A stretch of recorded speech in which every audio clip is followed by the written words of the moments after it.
I'm sitting in my breakfast nook in my kitchen at Lansing, Michigan. Today I'm going to speak to you about Heisey Orchid. Heisey Orchid was introduced in 1940 and discontinued in 1957. It was a very large pattern. It was a very successful pattern for them as well. They made a lot of vases, several different styles of several different things, and also incorporated other patterns of their glassware into Heisey Orchid as well. It's kind of a difficult pattern to photograph, but we will do my best. Normally we would do a table set here, but the dinner plates are quite expensive. I only have one and I was not able to locate it this morning. So basically I'm just going to go through some of these pieces here with you quickly and just kind of talk about them a little bit. So right in front of me here we have the nice little luncheon plate. And as you can see, it is not marked with the diamond H.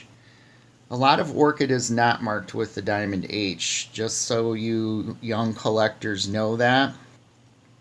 Heisey did not mark every single item with a diamond H.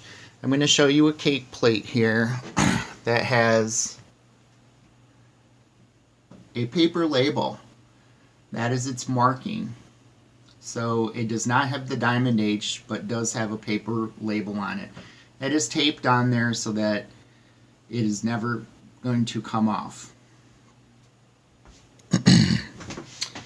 So here we have what most people call the butter pat. This is actually listed in the book as an ashtray, but because of my healthcare background, I will choose to call it a butter pat as well. Some of the pieces in the line are extremely expensive, still, to this day. This lovely piece right here being one of them. This is a 10-inch bud vase. These are very, very hard to find, and they are extremely expensive. I do not put water in my vases.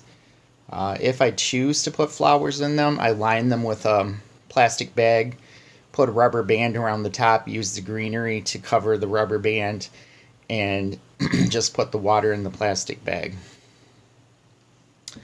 This is the only pitcher that I own. The reason that I own it is because I found it in a thrift store and it was broken. It was restored, and now it is my only pitcher in the pattern.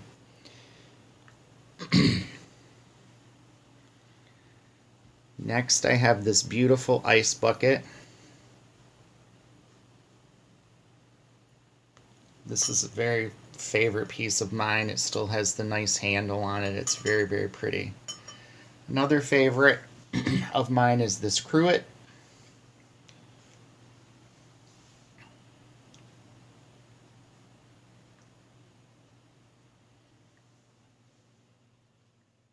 Here's a beautiful cup and saucer. This is considered the Waverly pattern. They had a couple of different styles in Orchid. This would be the Waverly pattern. I find this very, very pretty. I like the little beads going up and down the cup, as you can see right here. It's very nice. The cup is marked on the bottom with the H and the diamond, but the saucer is not.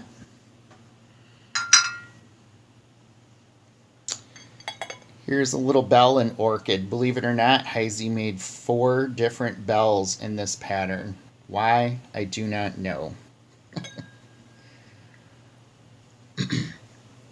A water goblet, a juice goblet. So as you can see, the stem on this is very ornate. This would be called the excuse me, I can't talk today. This would be called the Tyrolean stem. There were 3 different kinds of stems. This is a graceful stem, and I do not have, unfortunately, an example of the princess stem, But the stemware on the glasses, the goblets rather, there were 3 different styles. I'm not exactly sure why they did that, but again, it being a very large pattern, that might be one of the reasons why they did that. This little piece is called a violet vase, and it is kind of a unique piece to this pattern. Very, very pretty and simple.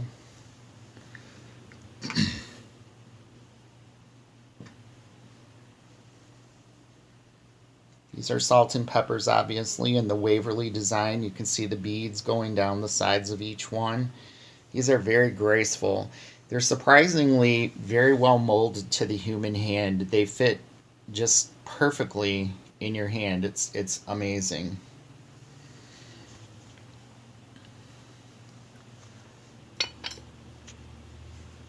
This is a horsehead butter dish.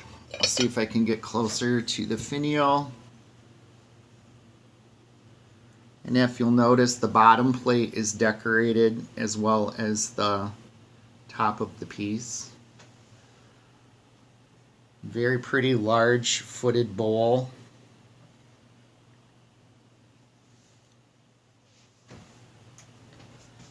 A cheese and a cracker set.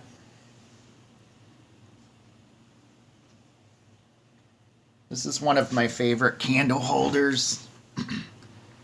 This is the Waverly design. Beeswax candles.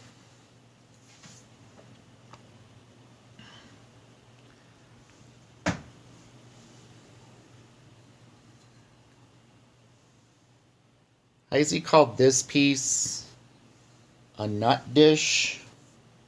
And I also love this. This is one of my favorite pieces in this pattern. Kind of hard to get a picture of it.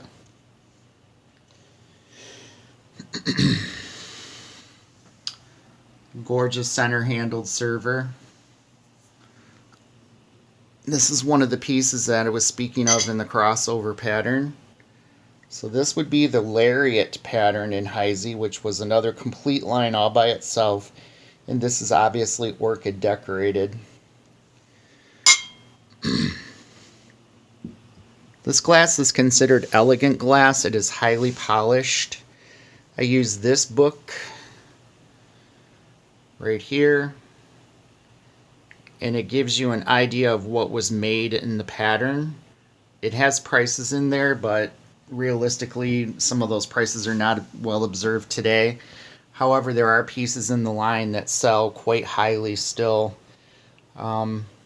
Like I mentioned before, the bud vase is pretty expensive. So this is just some of my orchid glassware that I own. I have more, but I don't have a lot of room to display a large table setting in my home. So this is pretty much my little area that I have. Guess I don't really have anything else that I can contribute. There were different, by the way, there were different salt and pepper shaker styles made as well. And again, that matched other Heisey patterns, but orchid was etched onto them as well. All right, I hope everyone had lovely holidays, and hopefully we will be able to do this in person the next time that I present this pattern. I actually have done this program before. I did it fairly newly after becoming a member of the club. So if anyone has any questions at all, they can email me, or private message me if they like. I'm on Facebook Messenger. And I hope everyone is having a great day and everyone is healthy and safe.